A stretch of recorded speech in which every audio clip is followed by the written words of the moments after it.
طيب فالرسم الدقيق دوت وبالمنظر ده خلاص هنتعلمه النهارده خلاص. وهنتعلم حاجه اسمها بلندنج اوبشنز لو الوقت ايه اسعفنا. انت خلاص 7:30 مناسب دي؟ طيب الفوتوشوب مفتوح قدامنا، هنقول له نيو كنترول ان، هنقول له مثلا ويب اي حاجه، نقول له اوكي. طيب الاداه اتفضل. التكست يا جماعه الاداه بتاعته اهيت، الشورت كات بتاع الكيبورد حرف التي خلاص مكتوبه اهي بين قوسين زي ما انتم شايفين تي، يعني هو ده الشورت كات بتاعها تكه تي. عندنا طرق قبل ما احط الاداه، عندنا طريقتين. الطريقه الاولى لو انا عاوز اكتب تكست حر، يعني مجرد بس هكتب كلمه، هكتب اسم، هكتب تليفون خلاص، او ان انا هكتب باراجراف يعني جمله او فقره على بعضها. تمام. اول اسلوب ان انا اروح متكه تكه بالماوس واسيب، فاداك العلامه ديت معناها بيقول لك دلوقتي اكتب محمد خلاص. نفذت. عاوز تطبق اللي انت عملته ده تختار اي اداه ثانيه ولتكن الموف، فنفذ لك الكلام وبقت الموف هي بتتحرك. طبعا عارفين ان الموف بتتحرك. انا طبعا هشك في كل كلمه اقولها وهراجع على كل معلومه قلتها تاني لان حاسس الناس اصلا مش عارفه حاجه. طيب ديت معانا كده.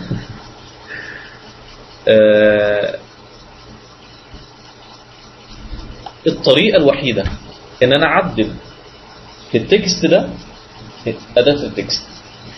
يعني لو انت عاوز تشيل حرف الميم ده مش هينفع تروح جايب الاستيكه كده وتروح ماسح، لا اساسا عامل لك علامه يعني غلط كده، ما ينفعش اللي انت هتعمله ده غلط اساسا خلاص.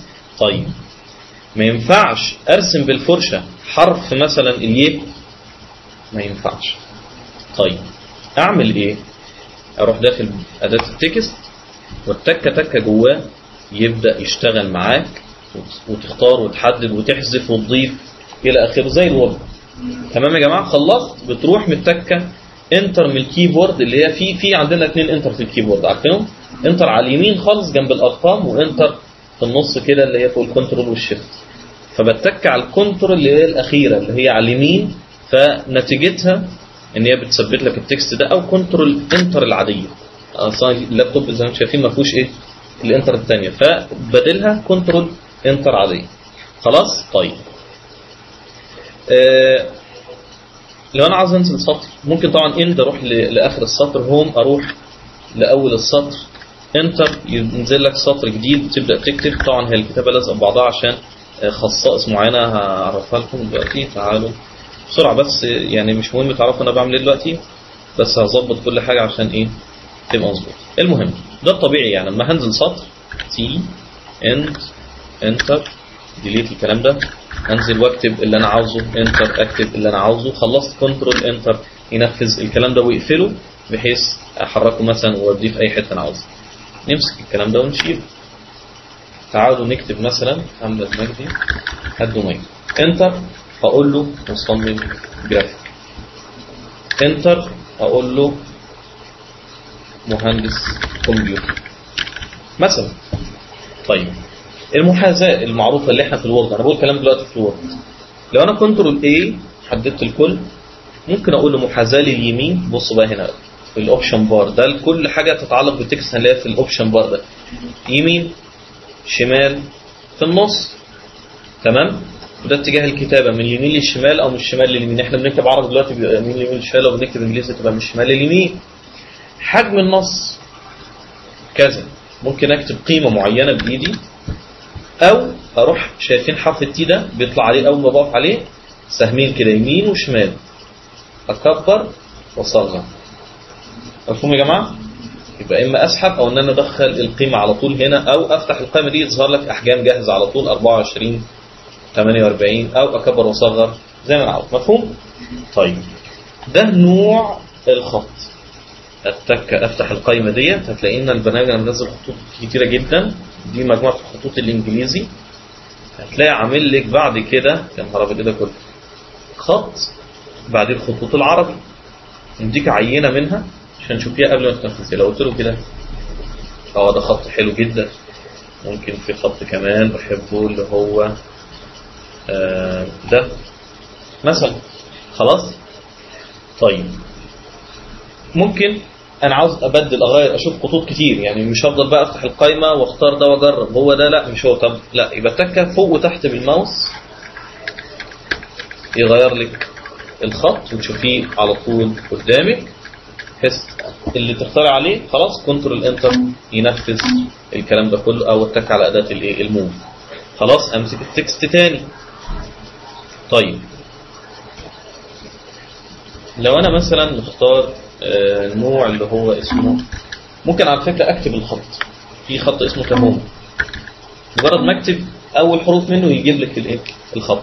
ممكن في خط اسمه محمد مش عارف بولد ارت، يبقى محمد بولد ده مش موجود، يبقى فيه هشام نورمان هشام. بص انا بكتب الاسم، يبقى لو انا حافظ اسم الايه اسم الخط يبقى ممكن اكتبه بسرعه بدل ما افضل ادور عليه في القائمه او افضل اطلع وانزل لحد ما الاقيه. خلاص تروح تعتمد تاني ليه. طيب ما تجيبوا كرسي وقربي هنا، في ناس تبقى قاعده هنا كده، ما اصلا هنتكلم بقى في رموز قد كده هتبقى اساسا. المهم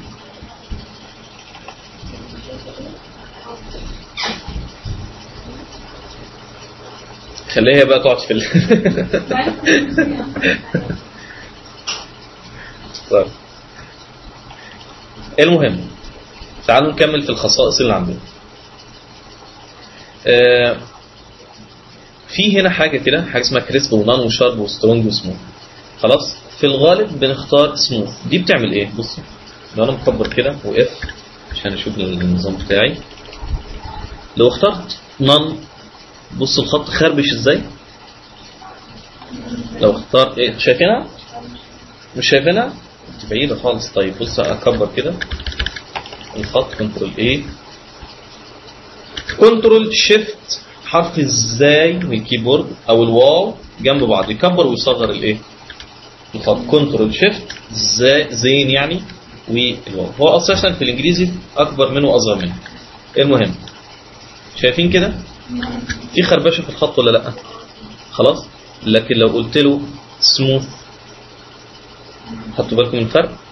وفي كريسب دي معقوله برضه. فيعني انت بتجرب، لان في خطوط، انا ليه بقول لك المعلومه دي؟ لان في خطوط احيانا بتعمل مشكله ان انا لو اخترت سموث لا راح مقطعه، فبضطر اختار كريسب.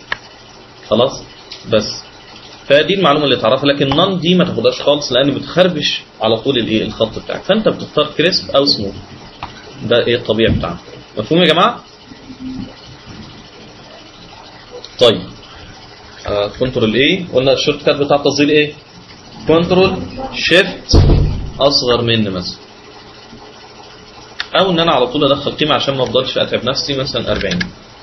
طيب لو فتحنا الجزء ده، طب خلينا ناخده بالترتيب كده عشان ما نتوهش نفسنا. هنا نوع الخط خلاص، دي في بعض خطوط بيبقى ليها ايه ستايلز، يعني كل خط تحتيه كذا ايه يعني نوع معين، دي مش شغاله مع الخط ده.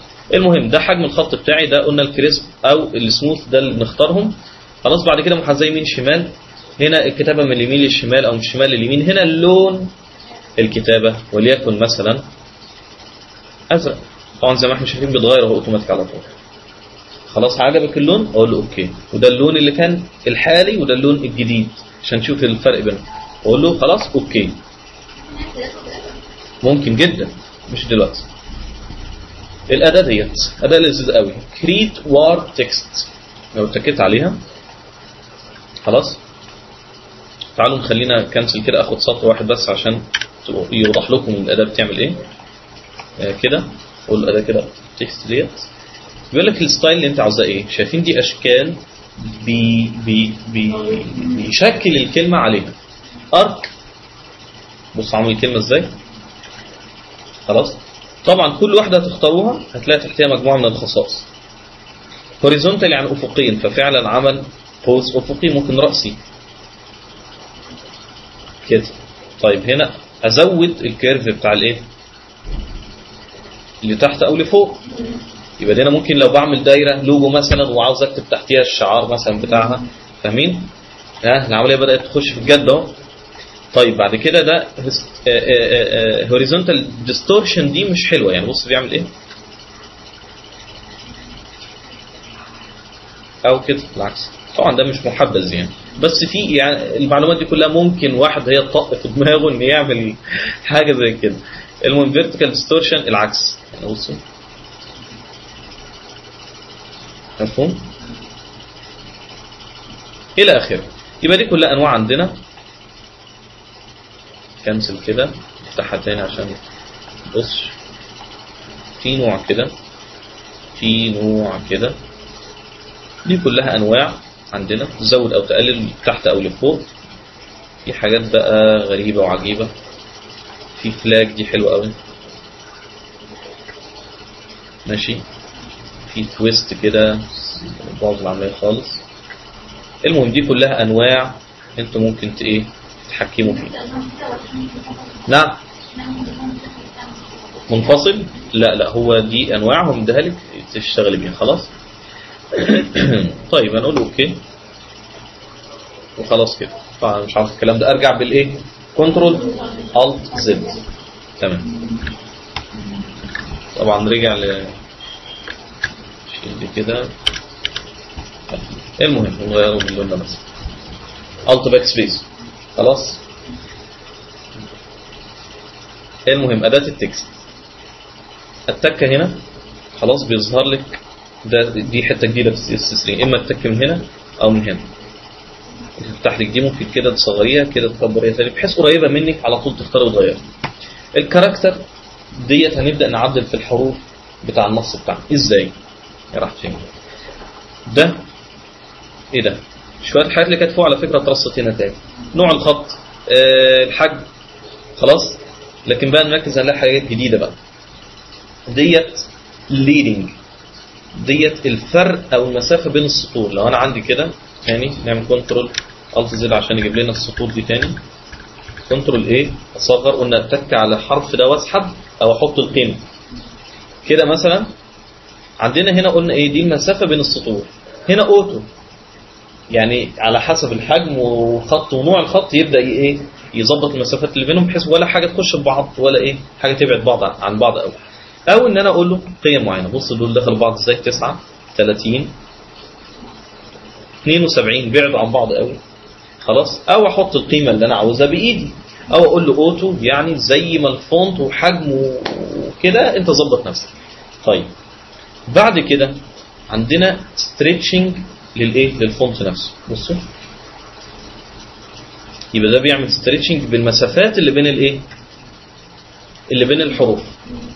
يبقى ده بيزود او يقلل المسافات اللي بين الايه اللي بين الحروف. اللي تحتها على طول ده بيعمل ستريتشنج لكل حرف. بصوا الكلمه نفسها الحرف بيتمط ازاي. خدنا بالنا يا جماعه؟ او دخلهم لجوه. لا يبقى انا اقول له الصفر يعني ما فيش انا فين؟ لا انا هنا. اقول له 100% يعني طبيعي خلاص. هنا صفر يعني ما فيش تباعد بين الايه بين الحروف. لكن هنا تباعد بين الحروف دي. يبقى هنا صفر خلاص. هنا قلنا بتاعت السطور. طيب هنا ده الكلمه نفسها. بصوا يبقى ده بيعمل ستريتشنج. يبقى دي عكس دي كانت ستريتشنج كده افقيا ودي راسيا. يبقى خليها 100% ترجع زي ما كانت. طيب هنا بقى بتعمل ايه؟ ديت بتطلع الحرف فوق السطر شويه او تحته شويه. دي بنشوفها فين؟ لو احنا مثلا عندنا نص كده مكتوب بالعربي وبالانجليزي وليكن مايكرو سوفت تمام. بعديها كده بتلاقي حرف الار محطوط بالدايره او ساعات حرف تي ام يعني علامه تجاريه او كده. طيب يبقى انا التي ام ديت محتاج اخليها صغيره خلاص وفوق السطر شويه. تعالوا نغير اللون عشان تبقى واضحه خلاص. هنا ديت فوق السطر شويه. يبقى هنا بقى بصوا خلاص.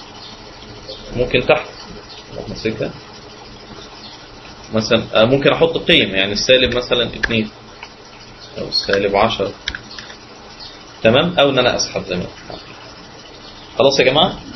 يبقى اما ان انا احدد حاجه او احدد الكلمه كلها وابدا اديها ايه قيم واحده. طب لو القيم دي محطوطه جوه دايره جوه دايره وطبعا لازم تجيبي خط اساسا في التي ام جوه دايره، صح؟ لكن الطبيعي ان لا، ده الخط بعد كده احنا ممكن نرسم حواليها دايره، لكن فعلا في خطوط بتديك الار اللي وسط الدايره دي والتي ام وكل التريدز دي كلها. هديكم موقع هكتبه لكم هنا كده دلوقتي اهو، www.free لا اسمه freefont.com. خلاص اهو قدامكم لما تروحوا تخشوا عليه، في فونتات فري مجانا وجميع الاشكال، جميع اللوجوهات اللي بتشوفوها مشهوره، مثلا لوجوهات عربيات، اللوجوهات حاجات كتير جدا كده. بصراحه موقع لسه مكتشفه امبارح، ذهلني يعني بصراحه. المهم تعالوا نكمل. تعالوا نشتغل على ده. حد ده قلنا بيطلع عن سطح هنا لون الخط، تمام. بعد كده تعالوا ننتقل للشريط اللي تحت ده. الشريط ده بيقول لك هعمل لك ايه، زي بولد كده للنص فيتخن شويه، الصوره يعني هي ما وضحتش قوي، في بعض الخطوط بتبان عليها الموضوع ده كده، ينيم الخط من شويه. طب تعالوا نختار خط يعني محترم، اريال مثلا، خط طبيعي مشهور، نصغر الخط شويه، نبدا نشتغل عليه. طيب هنا بولد، بص بقى تخن شويه ازاي فعلا. هنا يميل او اعدله. هنا دي حاجه اسمها all caps، يعني كلهم كابيتال، او ان انا اشيل كده فيبقى كلهم سمول، او ان انا ممكن اتك اساسا شيفت ار بحيث يديك الايه الكاب. عارفين المعلومه دي؟ لو انا بكتب عادي فدي طبعا يعني دي عاديه، لكن لو انا محدد قلت له كابس اول او اول كابس يبقى، لكن لو عاديه كده يبقى زي ما هي. طيب هنا سمول كابس، يعني كلهم كابيتال بس ايه صغيرين، يبقى انا ممكن فعلا ده افكت اعمله اساسا، يعني هيبقى الكابيتال اللي انا عامله بايدي كابيتال يبقى كبير شويه وان كان الكل كابيتال. فهمتوا الحته دي؟ طيب اشيلها يبقى كل حاجه ترجع زي ما كانت، الكابيتال والسمول.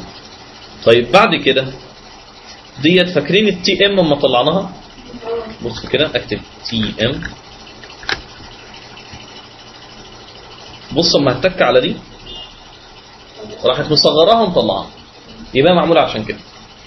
او العكس لتحت بقى، يبقى ديت اسمها سوبر سكريبت، دي اسمها سب سكريبت. خلاص صغرها ونزلها تحت. هنا اندرلاين، حط خط تحتها، خدنا بالنا. هنا احط خط في النص كده، يعني مثلا بنعملها مثلا لو ايه، لو بقول ده ان الكلمه دي غلط يا جماعه، اروح حاطط عليها كده يبقى افهم ايه، يعني اكني شطبت عليها يعني. ديت مش عارف هتبان معانا في انواع خطوط معينه. تعالوا اكتب لكم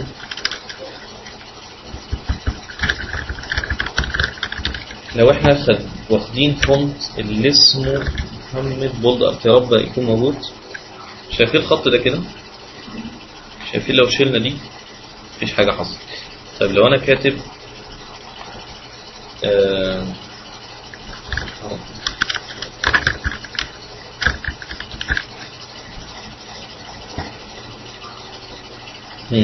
عموما في انواع معينه من الخطوط اما بتتك على العلامه ديت بيبدا يعمل دمج بسيط بين الايه، بين الحروف. تعالوا نجربها في انجليزي يا رب بس الاقي خط يعني يعمل الموضوع ده. مثلا prompt او finish، لو قلنا له مثلا time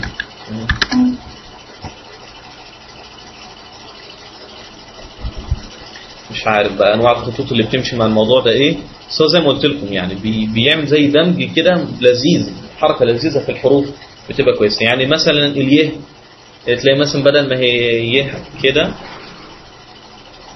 اليه الطبيعيه اللي احنا عارفينها يعني، بدل ما هي مثلا في اخر الكلمه لو بكتب في دي، بعض الخطوط انا مش شفتها بعيني، لو بتعمل كده مثلا الفي خلاص هو يكتبها لك كده، لو اتكيت على العلامه دي نشطتي، العلامه دي لو نشط، واخدين بالنا؟ فيعني حركه لذيذه بتتعمل على بعض الخطوط. المهم نكمل. هنا دي خاصه باللغه، انجلش يو اس اي، هتلاقي هنا عربي، هتلاقي فارسي الى اخره. دي بنستخدمها اما هنيجي نعمل كارت شخص دلوقتي الارقام. لو انت مثلا كتبت دلوقتي ان انا رقمي مثلا 0 كذا كذا كذا، كتبها انجليزي. طيب لو عربي كده، في ناس تخيلوا ان هي ما بتعرفش المعلومه دي، تمسكي الكارت تلاقي كاتب كل حاجه عربي، مثلا كاتب لك 6 شارع مثلا كذا، فتلاقي كاتب لك ال6 انجليزي، لانه عيني مش عارف يغير ازاي. خلاص، فلا انتوا يا عيني عارفين بتغيروا ازاي، هتروحوا من عربيك او انجليش. تحت فين انجليش؟ تمام. خلاص، يبقى ده بالنسبه دي فايدتها موضوع الايه؟ الارقام. ودي السموث والشارب والكريسب اللي احنا قلنا عليه من شويه. تمام. يبقى ده بالنسبه لكل حاجه تخص الايه؟ الكاركترز، يعني الحروف. طيب الخانه الثانيه اسمها باراجراف، ودي خاصه بالايه؟ بالباراجراف. باراجراف يعني باراجراف. تمام. لو احنا ماسكين دي كده، دي تعتبر باراجراف من نوع معين. لو جينا هنا هنلاقي ايه؟ ممكن اتك هنا على فكره، او ان اتك هنا واقول له كده. خلاص، بتبقى جنبها اساسا يعني الكاركتر اهي، يعني مرتبطين بعض جدا. يعني هنا محاذاه لليمين، محاذاه للشمال، محاذاه للنص، هنا من اليمين للشمال او من الشمال لليمين. طيب ايه ده اللي مش شغال؟ وايه ده عمال بغير قيمته ما بيحصلش حاجه؟ وهنا بدا يحصل شويه، لان دي المباعده من اول سطور. لكن هنا مثلا تلاقي مفيش حاجه بتحصل، عمال اغير اصغر اكبر، مفيش حاجه بتحصل. بعض الحاجات مش شغاله. هنعرف ايه السبب دلوقتي. الباراجراف اما بنيجي نفتح اي كتاب وليكن، حد معاه كتاب؟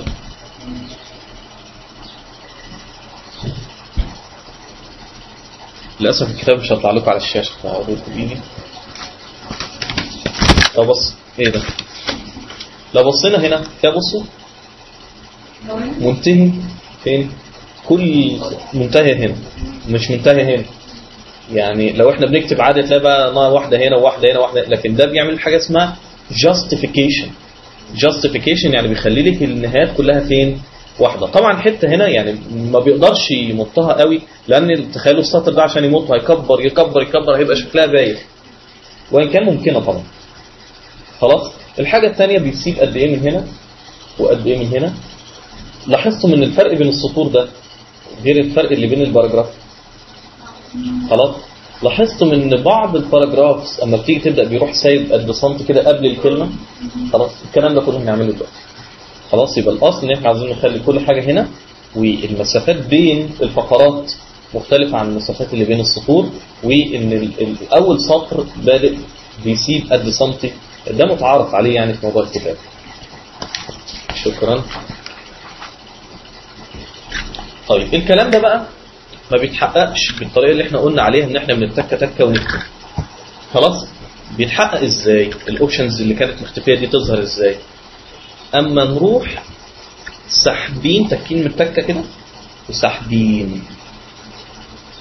هو بيعمل سيلكشن دلوقتي ولا ايه؟ لا، ده ماسك اداه التي، فبيكتب لك التكست ولكن ضمن ايه؟ اطار انت عملتيه. فهو ده بقى الاطار اللي احنا نحدد عليه هيسيب قد ايه من هنا وقد ايه من هنا، وازاي انه يعمل جاستيفيكيشن، يعني محاذاه على اخره هنا كده. والكلام اللي مش ناشط ده كله هنبدا ننشره. تعالوا بقى ناخد نص نشتغل عليه. وليكن لو تكينا F1 هيدينا الهيلب بتاعه البرنامج.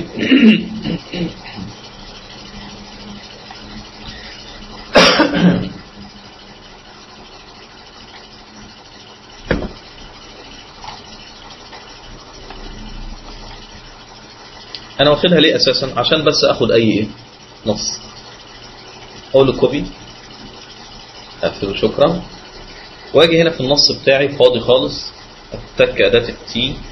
طبعا بدا نص جديد، اروح اعمل اتك دبل كليك على حرف التي، وليس دبل كليك على الاسم نفسه، ده غير اسم ليه، لكن دبل كليك على الحرف نفسه، فيبدا يظهر لك المربع بتاعك اللي هتشتغل فيه. اقول له كنترول، برافو. تعالى نقفل كده شويه، نكبر دي شويه. النص كله مش معايا في البتاع على فكره، صح؟ لو انا كبرت بقى هنا يبدا ايه؟ يزود لي في الايه؟ في المساحه بتاعت الاطار بتاعه، وبالتالي يبدا يحتوي نص اكتر.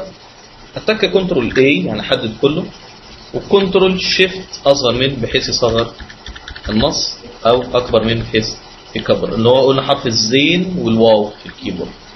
هنا المحاذاة للايه؟ للنص. والكتابة شايفين النقطة فين؟ تعالوا نختار خط باين يكون ازرق كده، كنترول الت صفر بحيث يجيب لك 100%. شايفين النقطة على الشمال، على الشمال المفروض تكون هنا صح؟ ليه؟ لأنه هو أساسا واخد الكتابة منين؟ من اليمين للشمال، فاحنا المفروض نخليها من الشمال لليمين. التكة دلوقتي لا، أحدد الأول كنترول A والتكة هنا ليفت تو رايت، فبالتالي كده عرف إنك بتكتب إنجليزي فيبدأ يظبط نفسه. طيب لو دخلنا كده قلنا نوع الخط اللي هتكتب بيه، هقول والله اريال، إما إن أنا أكتبه أو أفتح القائمة وأختار. حجم الخط بدل ما هو 28 أخليه 20. المحاذاة بدل ما هي النص خليها للشمال. مفهوم؟ مفهوم. طيب تعالوا بقى نخش على قائمة ديت ونخش على الباراجراف. ايه بقى الامكانيات اللي هيديها لنا الباراجراف؟ اجيبها كده شوية عشان بس اشوفها وانا ماشي، سحبتها بس خلاص. هنا المحاذاة العادية، لكن هنا بقى مجموعة الجاستيفيكيشن. لو عملت كده بصوا نهل ايه عند النص بالظبط هنا وهنا. لو عملت كده شايفين اخر سطر ده بيقول لك ان اخر سطر لو كان صغير ومش عارف يجيبه كله، اصلا دي تخيلوا دي هيعملها ستريتشنج ازاي، يفضل يشد فيها هتبقى عامله زي حروف متفرقه. لكن هو بيقول لك اخر سطر ده هتعملي فيه ايه؟ تخليه يتحذر للشمال او للنص او لليمين، ده لو ما كانش مكمل الجزء كله، او اللي احنا مش عاوزينه اللي هو بقى يفرده بقى ايا كان، انا ماليش دعوه خلاص. يبقى اخر سطر لو ما كانش مكمل اما ان انا هزيل اليمين او للنص او للشمال او افرده وماليش دعوه. ايه المشاكل اللي ممكن تحصل؟ ده عيب طبعا خطير في النص، يعني مش هتلاقي حاجه في الدنيا كده. تمام؟ لا انا سهل. وعليكم السلام ورحمه الله. لا اتفضل.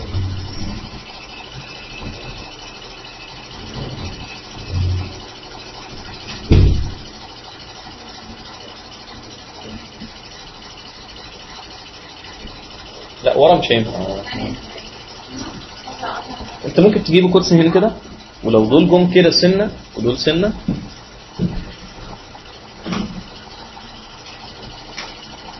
تمام. كل شايف كويس؟ طيب انت بتشوف الرموز البعيده دي؟ الشاشه كبيره. طيب كويس. المهم لو رجعنا للباراجراف تاني وبصينا مجموعة الجاستيفيكيشن خلصناها. طيب بعد كده بيقول لك اسيب قد ايه من ليفت مارجن، يعني الحد الايه اللي على الشمال صفر، هخليها مثلا 10. يبقى بصوا البوردر بتاعه بعد عنه 10 بي تي. نكبر، قلنا اي رمز اما تقف عليه تلاقي بتكبري كده خلاص. مفهوم يا جماعه؟ او اصغر كده او احط قيمه بنفسي، احط مثلا 10. طيب هنا لو وقفت عليه يقول لك ايه؟ indent first line، ودي الحته اللي قلت لكم هو بيسيب قد ايه في الاول. مثلا نقول له 30. يبقى بصوا اول سطر في كل باراجراف بيسيب جزء معين انت بتحدده له هنا، تكبر الجزء ده او تصغره. تمام؟ بعينك تختار حاجه مناسبه. تمام؟ ديت طبعا عكس ديت. هنا كان الشمال دي اليمين، نقول له 10 كمان. يبقى بصوا من ناحيه اليمين دخلوا ايه لجوه شويه. طيب هنا قبل ما يبدا الباراجراف يسيب قد ايه؟ طبعا على فرض ان انا ده سطر على فكره، هو راح هنا نزل انتر. لو شلنا الانتر ده وبقى هو 2 باراجراف معايا. اصلا يعني ايه باراجراف جديد؟ باراجراف جديد اول ما تتكي انتر وتبداي تكتبي ده اسمه باراجراف جديد حتى لو كان سطر واحد. طيب لا هشيله كده اهو، باراجرافين لازقين في بعض خالص. هقول له بعد قبل الباراجراف سيب مقدار 30. يبقى بصي الباراجراف ده راح سايب قبله ايه 30. ممكن اقول له بعد الباراجراف سيب مسافه. فتخيلوا لو قلت له 30 كمان، يبقى ده بقى ده قبل ما يبدا الثاني راح هو سايب مسافه، يعني هو راح حاطط مسافه تحته خلاص. يبقى لو شلت دي كده صفر طبعا ما ينفعش تشيل. فهو دلوقتي يعتبر ان اللي بعد ديت هيديها ايه؟ هينزلها بمقدار 30. مفهوم يا جماعة؟ ممتاز جدا. ده يعني التكست. اخر واحده تاني. انا دلوقتي دول كانوا صفر، فبيقول لك اما انك تسيب المسافه بعد الفقره ما تنتهي او قبل ما تبدا. فهي لو قلت له هنا قبل ما تبدا يبقى 30. يبقى بصي دي راح نازله تحت شويه. نعم. تعتبر هي ما هي تعتبر هي فعلا. لكن ممكن احط قيمه جزء هنا وجزء هنا، يعني 20 هنا و20 هنا مثلا. طبعا لو انا جيت هنا وبدات باراجراف جديد بصوا نزل اوتوماتيك مسافه طويله تحت. خلاص تمام. طيب دلوقتي احنا اظن ان احنا بقينا قادرين ان احنا نعمل كارت شخصي لحد، صح؟ ايه مخضوضين ليه؟ طيب اقول لكم انا الباشمهندس محمد الدميري عاوز اعمل كارت شخصي لنفسي. خلاص، وقلت لكم يا جماعه انا عاوز الكارت ده 4 لون. ده الزبون بقى جاي بيكلمكم، انا عاوزه يكون 4 لون وعاوزه يكون حجمه 9 عرض سنتي في 5 طول. تمام، قولي لي اعمل ايه؟ ممتاز. او كنترول ان. اسمه هسميه مثلا دوميري كارد. ماشي. الحجم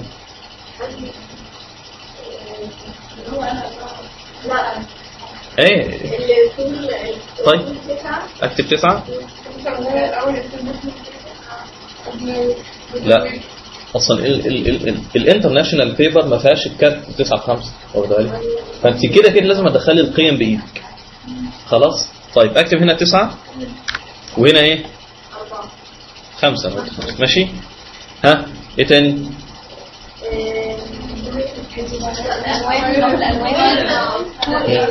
سي ام واي كي. ماشي برافو، ده يطبق يبقى 300. بس انتوا كلكم برافو عليك. هو في كارت في الدنيا 9 بكسل؟ يعني 9 نقط سنتي. يبقى دي كان اهم حاجه واول حاجه ابص لها اساسا، ان انا ابص ايه الوحده. انت بتكتب 9 ايه؟ تمام، يبقى 9 سنتي. طبعا هنا يعني هو حولها لك، فدي 8 من 100 من السنتي. تخيلي كان هيبقى الكارت قد ايه؟ يتشاب بالميكروسكوب. فالمهم يبقى تاني 9 الويدث يعني العرض في 5 اللي هو الطول. لحد كده مفيش اي مشكله، وده كلام بسيط وجميل. سي ام واي كي نظام الالوان مهم جدا. نقول له اوكي. ده الكارت بتاعنا. عندنا قلنا حاجه اسمها اكشوال بيكسل وحاجه اسمها برنت سايز. تمام، بنختار الزوم كده كليك يمين. اكشوال بيكسل الحجم الرئيسي الاصلي، او البرنت سايز حجم الطباعه اللي هو قد كده. ده فعلا الكارت بتاعنا هيبقى شكله كده. فانا هشتغل وكل شويه اروح جايب البرنت سايز ده عشان اشوف هل هو مقروء، هل الخط كبير عن اللازم ولا صغير الى اخره. طيب نبدا نكتب المعلومات اللي انت عاوزينها. تعالوا بقى دلوقتي هعلمكم سنس اختيار الالوان. خلاص، ومش هديه لكم قواعد لان انا ما عرفتوش ولا درست قواعد، بس هو الواحد من كتر ما اشتغل ومن كتر ما شاف تصميمات بدا اوتوماتيك يحصل لي حس في الالوان، في اختيار الالوان. ما اختارش لون مع لون غلط تمام، وان كان اكيد بغلط يعني. المهم هنقول الاسم محمد الدميري. تمام، حلو كده. يتحط في الكارت كده يخرم عين اي حد يشوف. طيب كنترول ايه واصغر حجمه، اقول له مثلا 20. نوع الخط ايه؟ تعالوا نختار بقى خط حلو. قلنا طبعا هنا الخطوط العربي وعامل لك فاصله كده، الخطوط الانجليزي تبدا تخش عليها. دي طبعا ممكن انت تشوف سامبل هنا بعد كده تبدا تختاره على طول، او ان انا بروح اعمل كده واقف هنا واتك سهم سهم سهم، افضل ابدل بين الانواع لحد ما الاقي حاجه. طب افرضي الخط ده عاجبني على فكره، اعمل ايه؟ وعاوز اكمل بحث تاني في موضوع الخطوط، اروح مختار موف كده واخد منه نسخه. ازاي النسخه؟ كنترول جي او نتك الت واسحب. خلاص، واخفي النسخه دي مش محتاجه دلوقتي، او اخليه مش فارقه. خلاص، اقف على الثاني او على دي، اختار اداه التكست واقف جواها دبل كليك او 3 كليكات يعمل لك سيلكت اول او كنترول ايه. اكمل بحث. الخط ده حلو برضه، ممكن اختاره خط زي كده انا مش بتاع عربيات انا، يعني هو كده واخدين بالنا، يعني ما ينفعش خالص يعني. ففي برضه بتبقى يعني سنس اختيار خطوط. لو انا مثلا محمد الدميري ده بتاع مثلا محل لعب اطفال، فلازم اختار له بقى الخط اللي هو الايه، حاجه كده مثلا، فاهمين؟ يبقى حاجه روشه كده ودلع وكده. طيب لو محمد الدميري دوت راجل بتاع ايه على فكره هتلاقوا في الموقع اللي اديته لكم دوت خطوط يعني غريبه، يعني أنا يعني حتى مصنفينها تصنيفات جميله، مثلا خطوط كرتونيه. تلاقي مثلا الاي مثلا بدل ما طالع منها نقطه طالع منها دبدوب، مش عارف يعني في خطوط كده على فكره. في خطوط عربي لما تكتبي اسمك تلاقيه بيكتبوا لك على شكل جامع. ففي خطوط كتير جدا يعني. فالمهم بيبقى على حسب الخط زي كده اخده ليه؟ برافو، مش واضح، صعب ان يعني لعله مثلا في دول بره امريكا واوروبا يكون الخط ده بالنسبه لهم مقروء او عادي، وان كان مش مقروء يعني انا برضه ما انا بفهم انجليزي وفاهم ان ده هلاقي صعوبه فعلا ان انا اقراه. بس ده ممكن ينفع مع الناس بتوع ايه؟ راجل مثلا بتاع تاريخ، بتاع يعني اللي هو يهتم ان يعني حتى في خط اهو ده يعني ده اساسا بيتقرا ازاي بس في اكيد نوعيات من الناس الخط ده مفضل عندها، فالخط اختياره اما بيبقى على حسب المود بتاع التصميم، او على حسب طلب الراجل يقول لك انا عاوز ده خلاص، او انك بتبدا بقى تختار بذكائك خلاص. خط زي كده مخربش بقى وبتاع، ممكن ده نعمله لواحد مثلا ايه، محل ملابس شباب مثلا ديسكو لو مؤاخذه، يعني اقول له ايه، يعني اي حاجه فيها ايه يعني حاجات كده. طبعا الخط ده رائع يعني ده جميل برضه. المهم فبنختار حتى في بعض خطوط مديكي حاجه اسمها سيمبلز، رموز، هتلاقي خط مديكي حاجات على فكره دي حروف يعني، ادي الام وادي المهم يعني. ففي خطوط كتير، وانا هديكم ان شاء الله في الدرس بتاع النهارده مجموعه من الخطوط. المهم فمحمد نختار الخط دوت وهو عاجبه خلاص. امسك كده اللير، انا جاي بحرك طبعا الباك جراوند، اول ما تيجي تحركيها يديكي ايرور ليه؟ لان محطوط عليها قفل، معناها ان مش هتحرك من مكانها، واعلمكم بعد كده موضوع ان انا ازاي اعمل لوك لللاير. المهم خلاص كده تمام. طيب عاوز احط باقي المعلومات، كنترول تي اصغر لان ده طبعا ضخم جدا في حجم الكارت. وانا زي ما قلت لكم في الاول فعلا كنت اقول ايه، لا لازم الخط يبقى مقروء، فاعمل الاسم زي الكارت زي ما يكون يافطه، فلا نعم بصغر. كنترول تي، كنترول دي هتعمل لك سيلكت اول، كنترول تي يعمل ترانسفورم. حضرت المره اللي فاتت احنا قلنا الكلام المره اللي فاتت ولا لا اللي فاتت؟ قلت بقى فاتت كتير. انا اساسا امبارح المره اللي فاتت كل ما اقول شورت كات انت اللي كنت بتكتب شورت كات، فبص لك فين هي ادور عليك. المهم الشورت كات تكتبي كنترول تي بتكبره وتصغره، وقلنا الشيفت بتحافظ لك على نسبه الطول للعرض. نكمل بقى المعلومات. اما ان انا اخليها في نفس اللير خلاص، اقفل ده كده وده كده خلاص شكرا. تي واقف اند، اروح لاخر السطر انتر، اكتب مثلا جرافيك ديزاينر خلاص. ايه تاني؟ بس ده الوظيفه والاسم. كنترول اي، شوف بقى الحجم بتاعك ده هل هو مناسب. اصغر كده بحيث اشوف لا كبير على فكره، اصغره شويه. ماشي هو لسه كبير شويه، كنترول تي واصغره او كده ماشي نقول مناسب. اخليك نص الصفحه ازاي؟ اللي هيقول هديله جايزه ها؟ اعمل ايه؟ ازاي اعمل حاجه؟ مش شغالين. تي لا هو اساسا محاذاه النص بتاعت ايه؟ مش للسطح يا جماعه، للنص نفسه. دول اما يخليهم لك هم نفسهم متحازين للنص او للشمال، مش هيوديهم لك يمين الصفحه ولا شمال الصفحه، لا ده هو بس هم يبقوا فوق بعضهم عاملين ازاي؟ محاذاه لليمين ولا للشمال. يعني لو شايل الكلمه دي كده اهو، يعني كده للشمال كده اليمين كده للنص، مش هيوديهم لك نص. انا عاوزهم الكارت ده كده، انا عاوز اخليه في النص بالظبط. الت شيفت هيودوا لي يمين وشمال مظبوط. طيب انا اساسا قلت وجرأت ان انا اقول هديكوا جايزه عشان معيش جوائز اساسا، وعشان انا واثق انكم مش عارفين. المهم فاعمل ايه؟ كنترول اي اعمل سيلكت اول. قلنا الادوات ديت بتشتغل مع مين؟ اما لايرز مع بعضها اعملها محاذاه لبعضها، او سيلكشن واعمل له محاذاه. خلاص، فاقول له والله حذفه لي للنص افقيا وراسيا، يبقى كده الاسم اتحط فين؟ في النص بالظبط. كنترول دي الغي التحديد. طيب اللون ده يليق براجل مصمم جرافيك؟ لا طبعا، هو يليق بمصمم الجرافيك ممكن، لكن هو راجل لا. طيب تعالوا نختار الوان. اسود.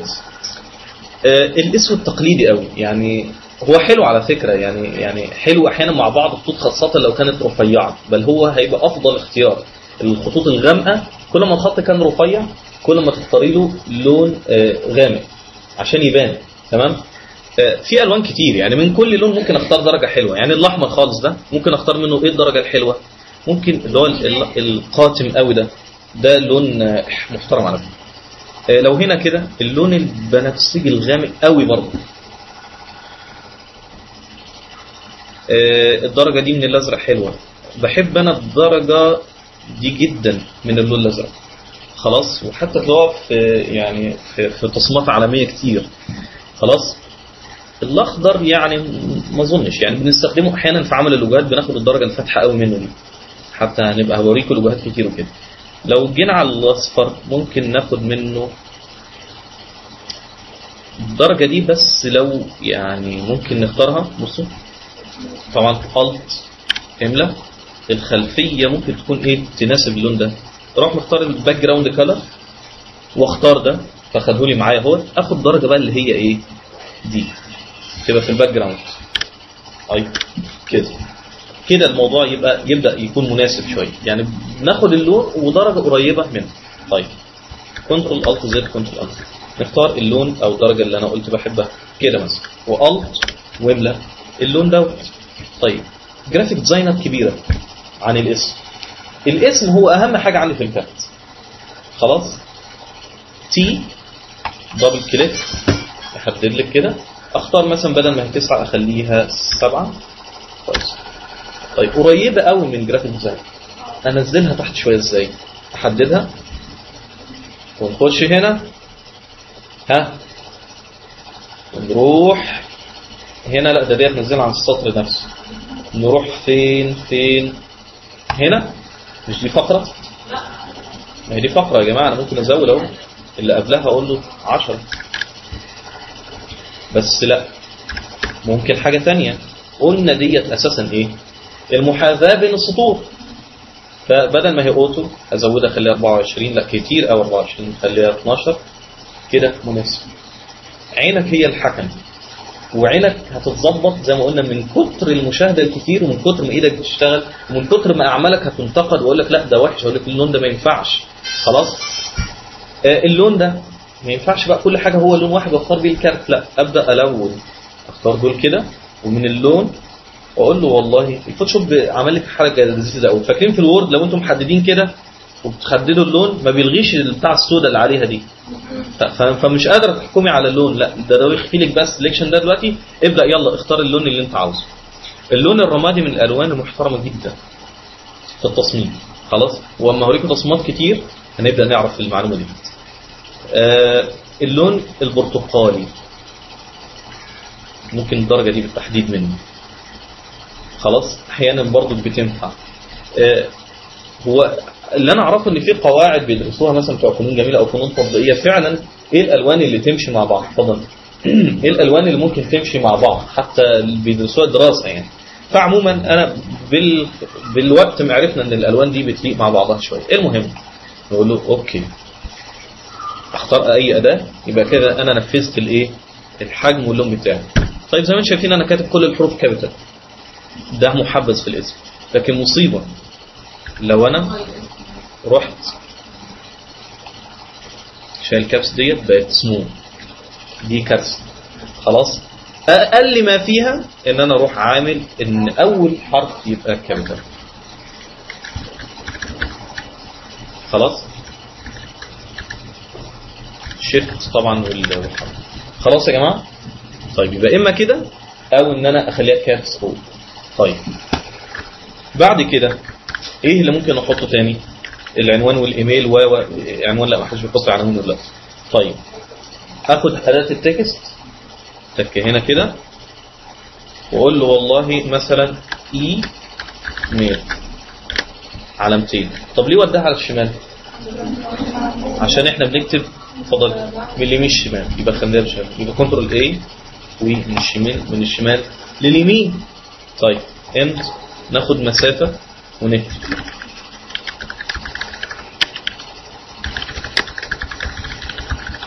تمام. كنترول اي اصغر ازاي؟ كنترول شيفت اصغر من او حرف الواو. خلاص او ان انا كنت من هنا اسحب او ان انا احط قيمه او. طيب اخد ده كده لونه يبقى ايه؟ ممكن نفس اللون شغال حلو. ممكن اختار الرمادي برضه هيبقى حلو. تعالوا نختار الرمادي. خلاص طبعا بقى انا ممكن اهود يعني طبعا انا مش وقته ان انا فعلا الغي الكلام ده دلوقتي، لسه هنشتغل كتير مع الموضوع ده. المهم ممكن اخدها هنا واخد محمد دي هنا كده. خلاص على فرض ان هحط هنا لوجو الشركه او لوجو محمد ده نفسه لو عامل لنفسه لوجو. المجموعه ديت ممكن ابدا اكتب بقى تحتيها الايه المعلومات بتاعتي. تي اجي هنا انتر اكتب مثلا موبايل او ممكن نختار MOB دوت يعني اختصار موبايل. خلاص ونكتب رقم. في احيانا لما بنكتب الرقم بنكتبه بشكل لذيذ قوي، خاصة لو كان الرقم فعلا ينفع يتقسم. في ارقام بتبقى لذيذة انها تتقسم، والافضل ان احنا نقسم الارقام. ليه؟ عشان انا ما بليك اقول لك انا رقمي 01110 لا، لكن لما اقول لك 01110 87456 الرقم سهل انك تقريه. حتى هنا اما انا لو كتبت لك الرقم كده لازق في بعضه فممكن ما تعرفيش تحفظيه، لكن انا رحت اعمل لك 01110 ورحت اعمل لك كده مسافه 8 ورحت اعمل كده. ففعلا التقسيمه ديت خلت اساسا وانت بتقرا الرقم بتقريه بطريقه تحفظه لك. فده اسلوب متبع في كتابه الارقام. طيب ايه اللي ممكن نحطه تاني؟ مثلا على فرض ان انا عندي ويب سايت، يبقى هكتب الويب سايت بتاع www مثلا دوميل. خلاص مش عارفه بصراحه. المهم على فرض ان ان في تليفون عام، ممكن اقول فون يعني كده غلط فون. خلاص واكتب اي رقم مثلا 02 4 6 9 3 9. ممكن برضو اقسمه او ما اقسموش. خلاص المهم طيب دول كده تحت بعضهم. لا انا كل ده كده اقول له محاذاه للشمال فيبقوا عاملين كده. خلاص المسافه بينهم مناسبه. انا حاسس ان هي عاوزه تزيد شويه. اقول لكم شورت كات حلو. ايه هو؟ بدل ما كنت اخش هنا واختار من هنا واقول له الرقم مناسب ولا مش مناسب، لا حدده كله كده الت وسهم لتحت او لفوق. بيعمل ايه؟ بيزود او يقلل الايه؟ المسافات اللي بين السطور. تمام. بمناسبه ما انا دخلت في الالت وفوق وتحت، يبقى الالت ويمين وشمال يبعد لك او يقرب بين المسافات اللي بين الايه؟ اللي بين الحروف. خليها اوتو تاني كده. خلاص طيب كده تمام. ممكن اعمل حركه شيك قوي. يعني احنا واحنا بنصور حتى تلاقي الراجل المخرج عمل لك حاجه غريبه قوي. راح حاطط لك شمعه قدام البنت على الترابيزه مثلا، راح حاطط لك جنبها كده وحده اضاءه. ففي جماليات كده بنفضل نحطها نجمل بيها التصميم. ممكن انا اعمل ايه؟ حاجه لذيذه جدا جدا. اروح اعمل خط. احنا لسه ما اتعلمناش نعمل خط، هنعملها باداه السلكشن. خلاص اروح محدد خط كده رفيع للجزء ده املاه، ما بيملاش حاجه. ليه؟ لانه واقف على لاير ايه؟ تكست. وقلنا الاداه الوحيده اللي بتغير في اللاير ده مين؟ اداه التكست. فدلوقتي اعمل ايه؟ اعمل لاير جديد خلاص واسميه مثلا لاين. تمام؟ واروح جاي هنا كده، ممكن اكبر بقى بحيث اختار سمك ايه مناسب فعلا واجيبها بالظبط اهي. بصوا من هنا لهنا السمك مثلا بتاع الخط ده كده، واروح ماسكه محركه كده واملاه مثلا بنفس اللون او باللون بتاع الاسم نفسه. طيب اختار اللون ده ازاي؟ انا اهي اختار دي كده عشان اختار لون اهي، اروح بيك اللون ده واقول له اوكي. الون ازاي؟ الت باك سبيس. الناس بقت تخاف تتكلم اساسا. المهم هو كده تخين قوي على فكره ولا شغال؟ نعم. حته جماليه يعني يحسسك ايه ان الحته دي مرسومه على بعضها خلاص. وكان ما كانتش هتبقى لذيذه قوي على فكره ان انا اعمله محاذاه للنص. يعني تخيل انا عامل محاذاه للنص وعامله كده، مفيش.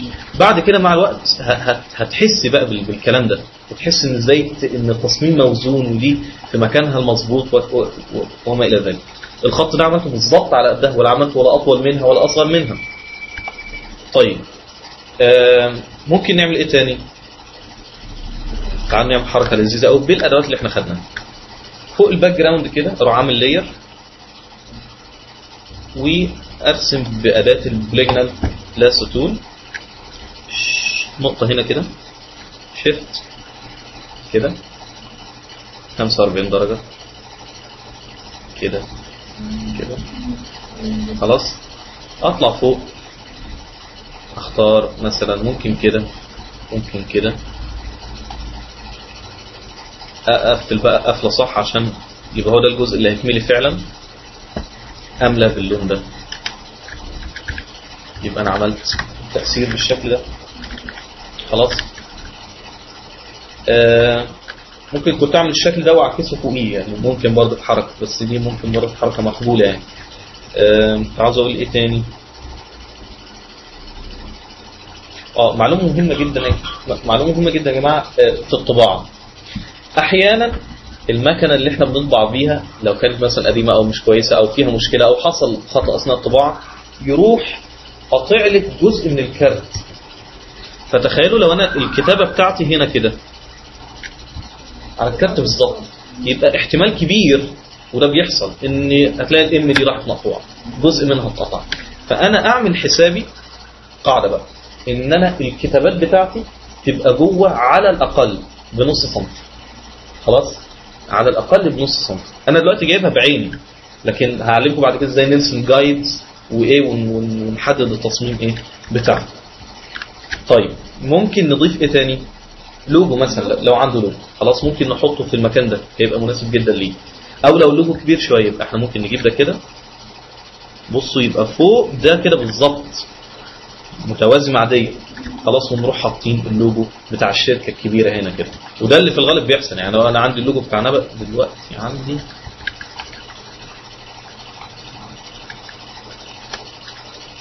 نبأ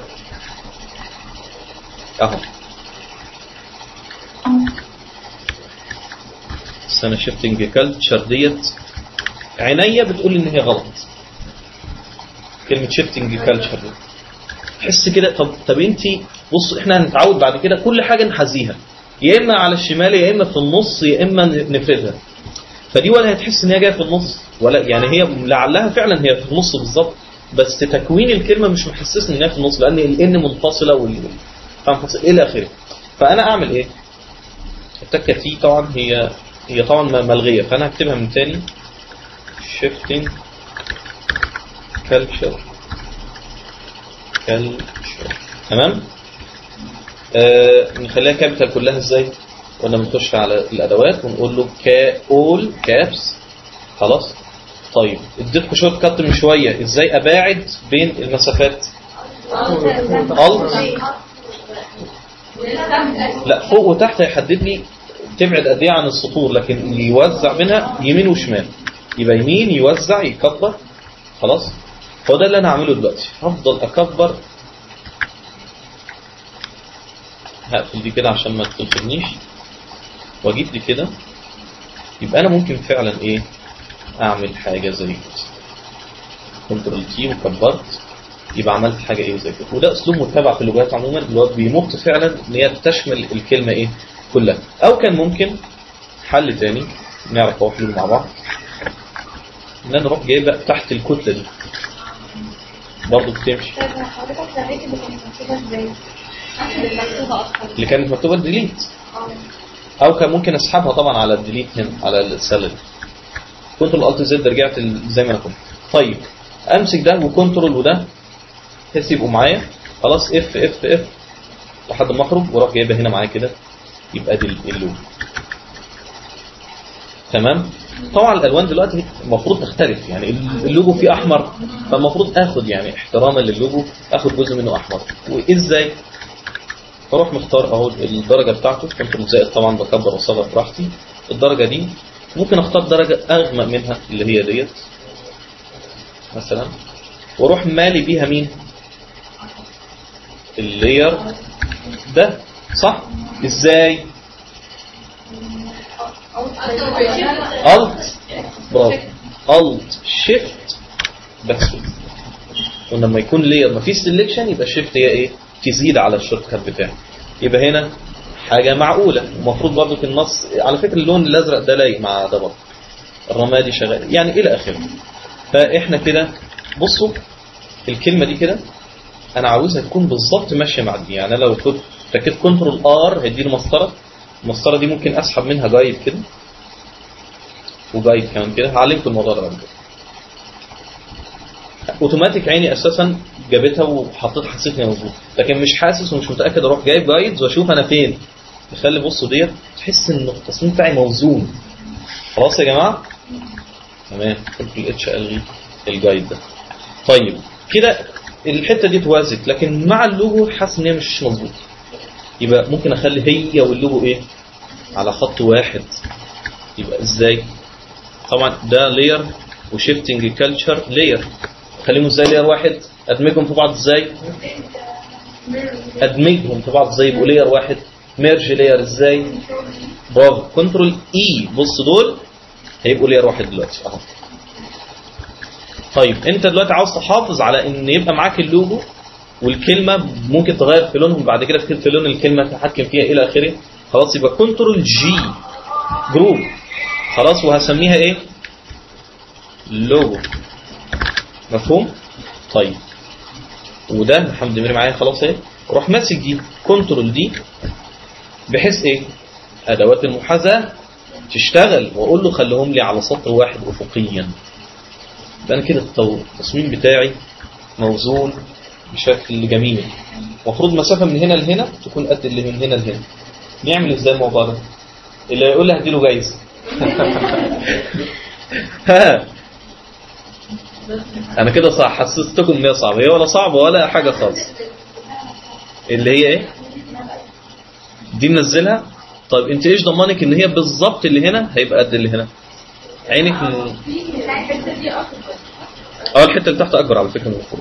لا بس طبعا دي بتبقى حته اكبر من البيت على طول. بص انا عاوز الحته ديت تكون قد من هنا لهنا. بص لو انا جبت دي كده مش شفت، معلش اي حاجه. بصوا برافو، سيلكشن من هنا لهنا.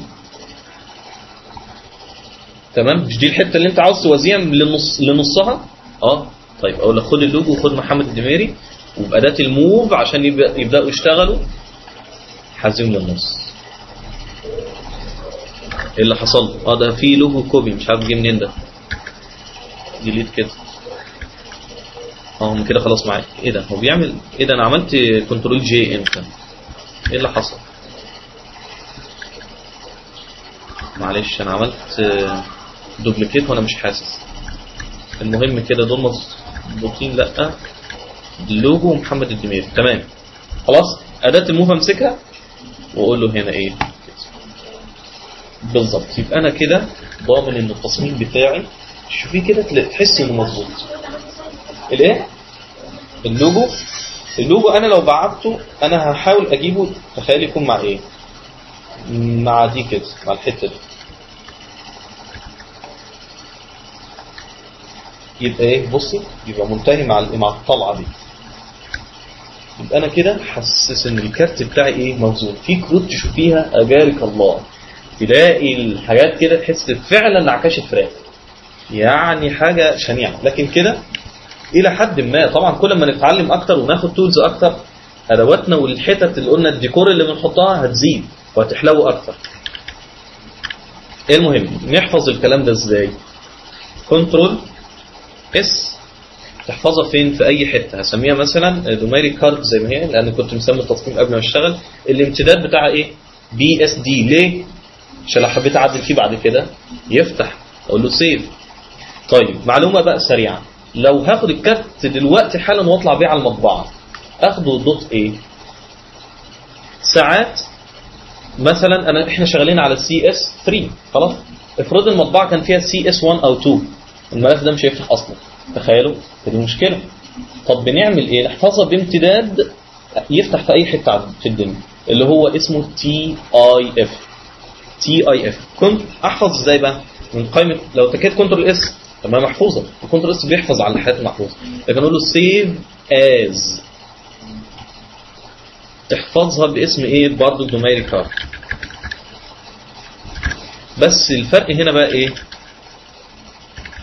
ان انا هقول له في الامتدادات الكتير قوي ديت هدور على تي اي اف.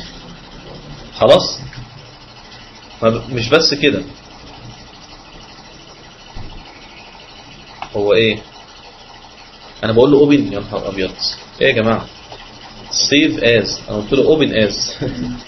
سيف از دوميري كارد اقول له ايه؟ تي اي اف. بس في اوبشن هنا مهم قوي، لايرز، يعني هيفتح له الملف لايرز، يعني يقدر يعدل فيه، وده انا مش عاوزه. افرض بتاع المطبعه دي حصلت معايا مره، كنت بعمل شغل في السعوديه وبعته على الايميل خلاص، فجايين بيقولوا لي ايه ده الشغل طلع بايظ والكتابه كبيره ومش في مكانها. قلت له صور لي الكارت بالموبايل وابعته لي، لقيت اساسا الحاجات متحركه من مكانها. قلت له ده اتلعب في الكارت، انت رايح له بملف الدي اس دي، انت تروح له بالتي اي اف وتشيل الاوبشن ده عشان تروح له صوره صماء مقفوله ما فيهاش لايرز. ففهمنا الحته دي يا جماعه؟ ونقول له سيف. اوكي، ما بغيرش ايمج كومبريشن، يعني ضغط هيضغطها هيقلل من الجوده بتاعتها، لا نون، ما تضغطش باي نوع من الانواع. اقول له اوكي. كده اتحفظ ده 5.tf. تاخديه تروح بالمطبعه وانت مطمنه. لازم يكون سي ام واي كي، لازم لازم لازم. لو نسينا سي ام واي كي دي مشكله. خلاص، سي ام واي كي فاكرين لما قلت لكم بيخش المطبعه مش عارف ياخد ايه وايه وايه؟ هو ده حاجه اسمها التشانلز سي ام واي كي. لو وقفنا هنا كده ده السيان يعني الازرق، تخيلوا دي المناطق اللي فيها اللون الازرق فين؟ في التصميم بتاعي. فاكرين محمد ديت كانت فعلا واخده اللون ازرق كتير، فتلاقيها ايه؟ مسود قوي، يعني هو بيعبر بدرجات الرمادي عن تشبع اللون. الماجنتا اللي هو الاحمر، مش فعلا الحته دي كانت حمراء قوي فتلاقيها اسودت قوي، على عكس مثلا الرمادي كان قليل. طيب اليلو الاصفر واخد برضه نسبه كبيره، البلاك الاسود واخد نسبه قليله جدا، حتى هنا كان النبأ دي فيها حته بيضه فبص مش باينه اساسا تقريبا. فهي ديت الاربع الوان اللي بيخشوا جوه المطبعه وبيطبعوا اكتر من مره بالدرجات المعينه اللي موجوده هنا ديت. يبقى فهمنا ايه فايده سي ام واي كي؟ بس كده. حتى يا جماعه لما بيروح يطبع، اللي هيخش منكم مثلا مكاتب فصل الوان وكده هتلاقيه بيطبع بيخرج انت الكارت ده بعد كده مش هياخده كده بالتشاف كده ويروح على المطبعه، لا يفصل اللون ده لوحده ويحط بعده اللون الثاني والثالث والرابع، يروح للمطبعه كده باربع حاجات جنب بعض. تمام؟ سي ام واي كي ما بقف عليه يجيب لك كل حاجه مع بعض. مفهوم يا جماعه؟ نوقف الجزء دوت.